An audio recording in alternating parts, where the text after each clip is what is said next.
Hello, welcome to JS Metalcraft. Today we are going to attempt to make a teepee, and got the kind of the idea. Another YouTuber, I was going to look it up, I'll have to put it down in the description. Far North something, a gentleman up in Alaska built one of these. I've got a big wall tent, and I've used that for the past 30 years. What little bit of camping I do, I used to go do a little bit of hunting, and just don't seem to have the time to do that or the energy. Recently we went camping. This is a canvas wall tent, sheep herder's tent, with the stakes and a couple of moving blankets, and fits in at least a 3x3 cube type box. Takes almost 2 people to move it. The tent probably weighs 50 plus pounds. It's nice. You can put 2 cots in there, or a kitchen table, your coolers, and still have more than enough room. But the problem is, you know, you're well over 100 pounds. So I want something lighter. Always wanted a teepee. My father-in-law and I did a lot of camping in the wall tent, and he always wanted a teepee. So I'm going to kill 2 birds with 1 stone here. We're going to make a teepee and a tent package.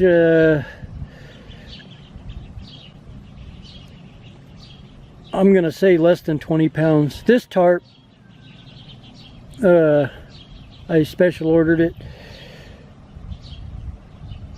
The shipping box that it came in said 15 pounds on it. So we're going to be cutting some of this off. We're going to be adding a little bit. So when all's said and done, if we just say 15 pounds, we know we're going to be under that, plus whatever the tent stakes are. A considerably weight difference. I can carry this in a bag instead of having a great big old wooden box. It's a lot more portable. I guess if a person's going to backpack, it might be you know, there's definitely tents out there that you know, I've seen them weigh half of that, 7 pounds for the complete thing, poles and everything. I never been backpacking, so we'll cross that line when it comes. Anyway, here's the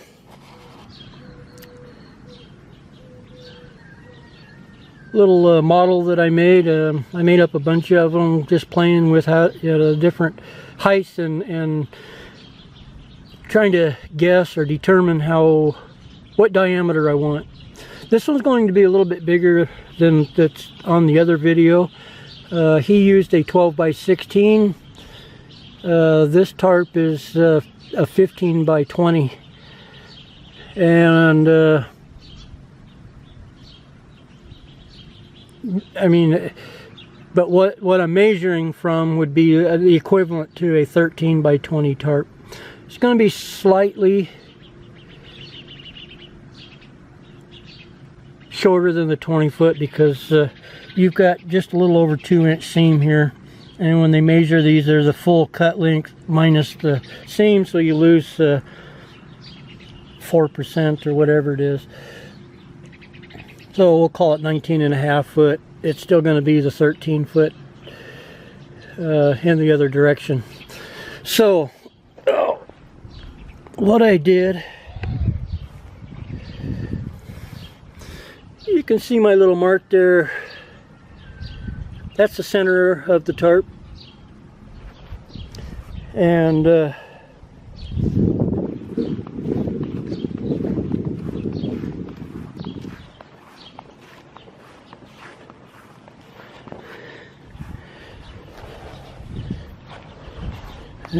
hard to get you all in the... Anyway, I took this rope and I adjusted it with a Sharpie in here. So anyway, as you can see, it might have stretched a little when I took the pen out. But anyway, it measured it all so that that point over there was in the center. And I put a stake right there. And I stretched it out. And I put a mark here. Measured in from both sides to get the center. So I'm approximately, because this, remember, this isn't quite 20 foot wide, but we'll use 20 foot just to make things simple. From the edge of that tarp to the center right there is 10 feet.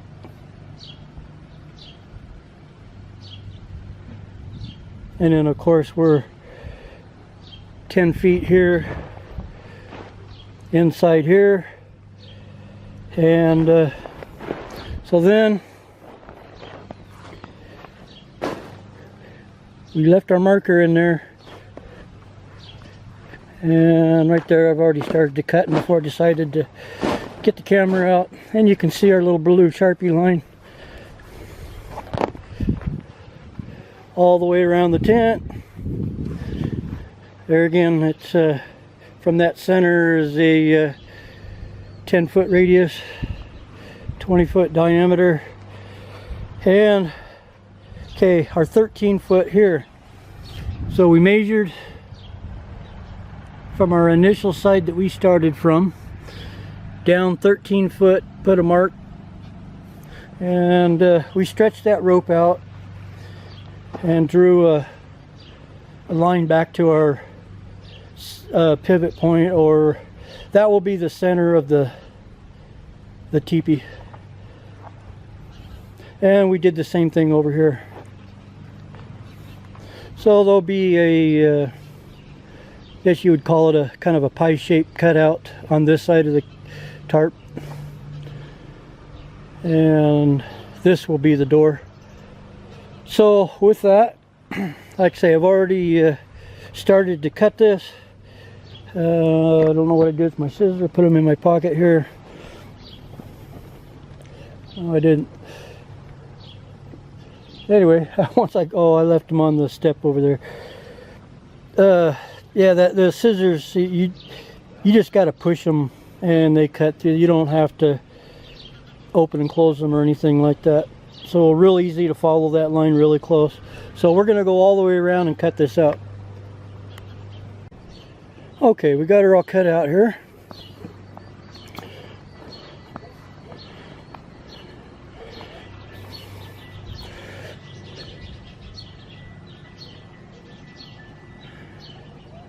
And as you can see, what you end up with is I don't know what you'd call that, a 60% circle, a little over half. This utilizes the most out of your tarp, less waste, though I made sure I had tarp that was more than big enough. And I chose this tarp.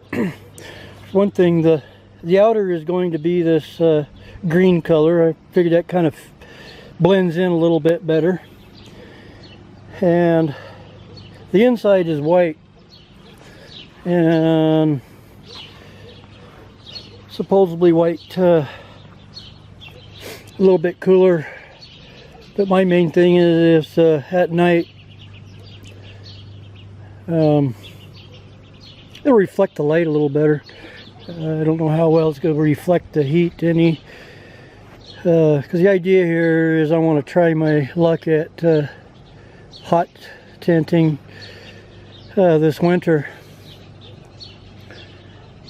I got this tarp at Inland Plastics. I believe they're in Illinois. I don't know, the package said still made in China. It's a heavier than standard, probably twice as thick. This is, they call it a 6 ounce, but based on the it'd probably be pretty close. So I calculated out with, based on the 15-pound packaging. It was just under 7 ounces per square yard. And it's a little crinkly, but it's anyway, it doesn't quite sound like the paper. I don't think it's going to be a real noisy. So far it looks like a good tarp. UV protected, waterproof instead of water resistant. We'll see. My other choice was, let's see, I think this shipped was around 60 bucks, so a little bit more money. Of course, it was larger tarp, heavier. The one I originally was going to look at was 7 ounce, which I think is overkill. But what I kind of liked about it was the outside was silver, the inside is white. The silver to reflect the sun, and of course the same benefits as the white to help lighten up the interior.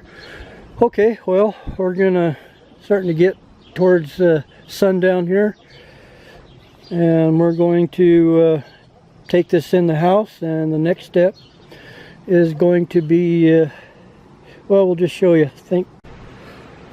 Okay, here we are putting on 2-inch Gorilla Tape. Both sides of all the seams that we cut, and the way this works is have a helper here standing on it, stretched out as I try to tape this.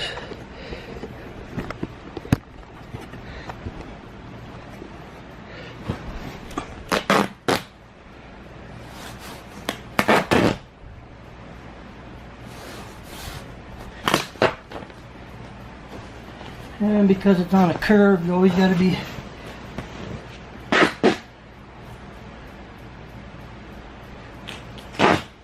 trying to angle the tape towards the center of the arc of the circle. And if you go 6 inches at a time, you don't end up with little overlaps, but sometimes they're unavoidable. Okay, we've got our both sides taped. We brought her back outside this morning, getting ready to install the grommets. I bought a Grommet Kit, and I've gone around. Well, I started in the center of the arc here, which would be directly below the, I guess it'll all be 90 degrees to the door, and measured 3 feet both ways, and it happened to come out even. And then I took a piece of tape and went the other way to give it even more reinforcement there. Like say every 3 feet. So now we're going to be get ready here to put the grommets in. And I looked up the gentleman I got the idea from. Got a much better tutorial than what I'm probably giving here. Lonnie at Far North Bushcraft and Survival. You can look him up there on YouTube. got a lot of great information on different tents and survival, so it's well worth taking out, and I want to thank him for demonstrating this so that we can follow along and make our own. Okay, I'm not going to go in great detail on how to put these grommets on. First time I've ever done this. Pretty straightforward. We got to cut our hole.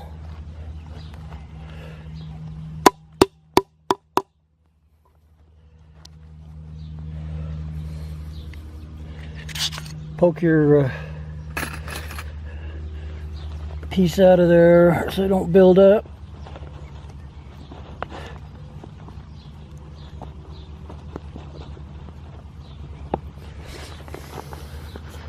The thing is just about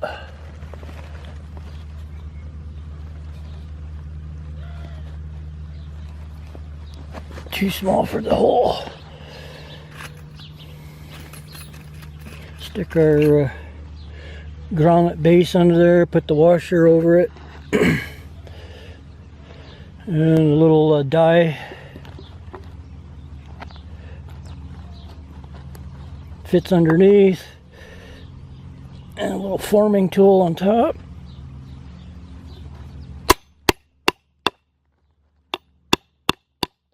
Just don't miss. And we got a nice tight grommet. Probably sticking those in upside down, but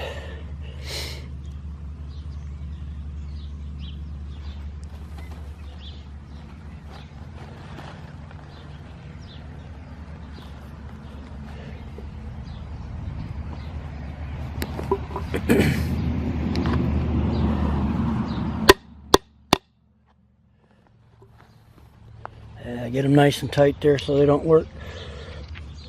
So again, it's pretty straightforward. We'll go ahead and install these. I don't know if I've even got enough to do it.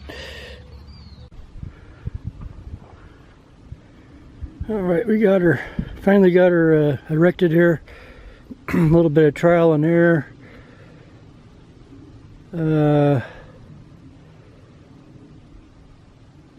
It's not just shed the stakes in the ground and to get everything nice and even. I guess a little bit of a learning curve. The first thing that I ran into, well, I got some of these stakes laying over here. They're going to get hit with the lawnmower. But I took some 3/8 inch rod and welded a washer on the end of it. That's what I'm using for stakes at the time being. And first the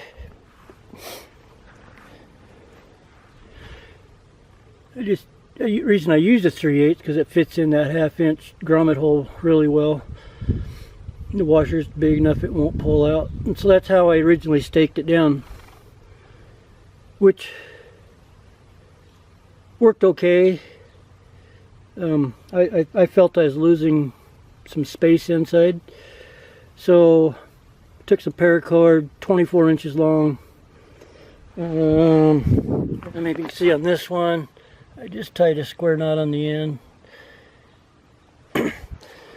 And the other thing is it's supposed to be 90 today. And I noticed this Gorilla Tape getting a little bit soft.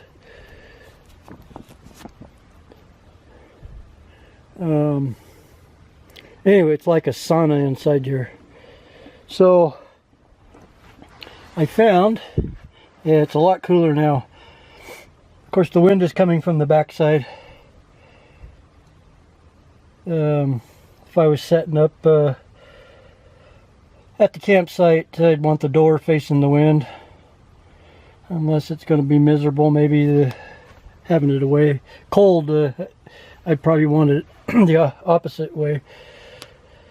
Anyway, with those longer cords, now I'm able to,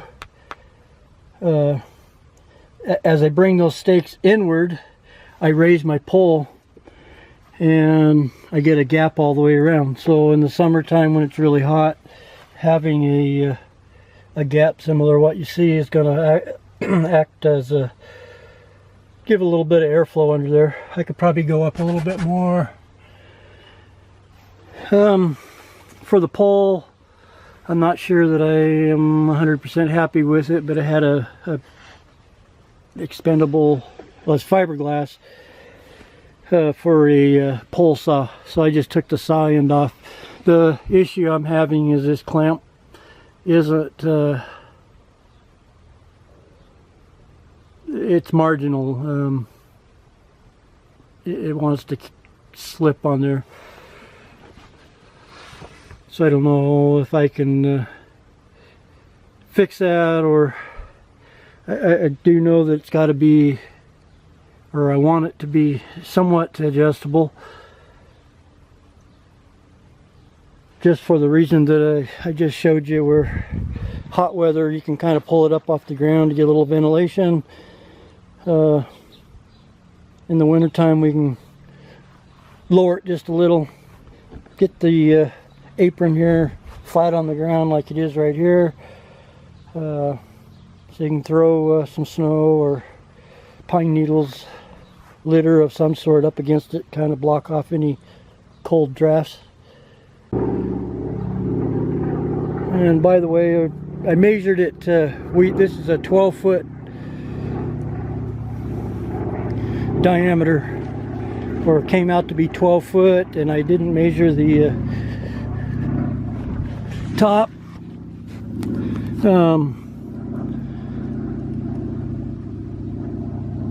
About 7.5 feet tall. Well, folks, we finally have a teepee tent. At least a basic start of one. Had an issue. What is that? With the pole up here. The heat of the sun, it finally pushed through, the tape slipped, so we redid that, reinforced it, turned the pole around, so we'll need a fairly large something round up there so it doesn't dig into the tape.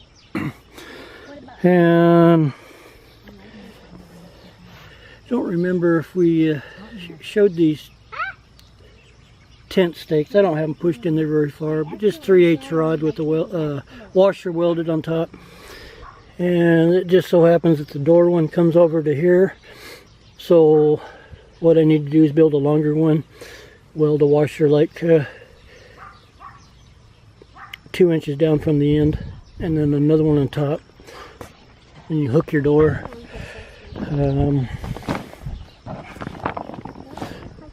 What I did on the door was cut a kind of a wedge piece, pretty narrow taper up there at the top. I didn't probably wrap that around there quite right, so it doesn't look good. But it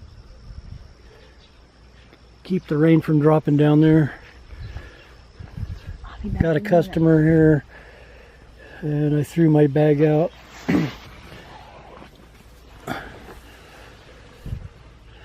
As you can see, we've got lots of room. 2 people could sleep on one side of the pole.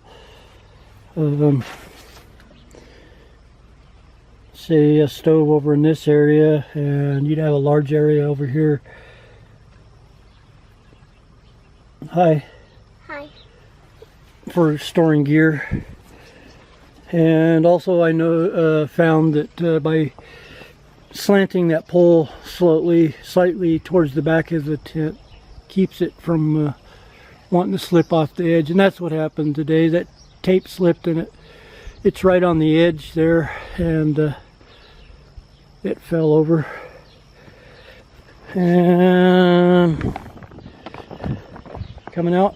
Yeah. So this line of tape is just inside of the original door, and you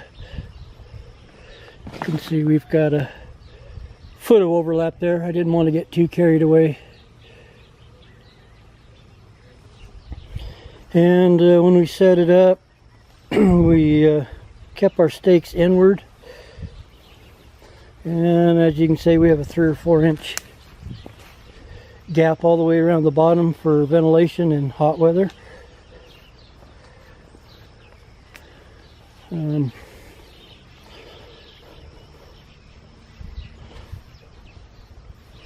course, that makes it a little bit bigger too.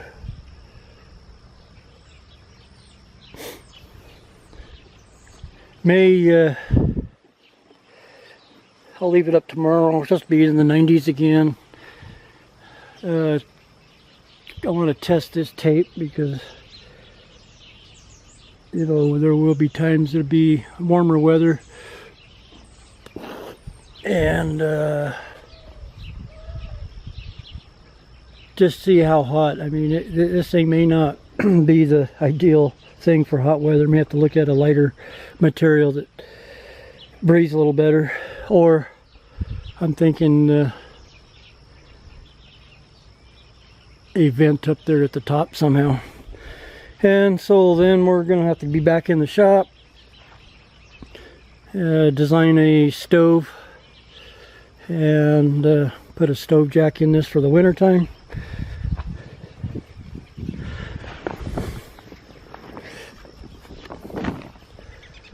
Oh, again, I want to thank Lonnie, Far North Survival, and Bushcraft and Survival, for originally coming up with this, or at least giving us some basic instructions so that we can all build our own. So with that, thanks for watching. My battery's about dead anyway.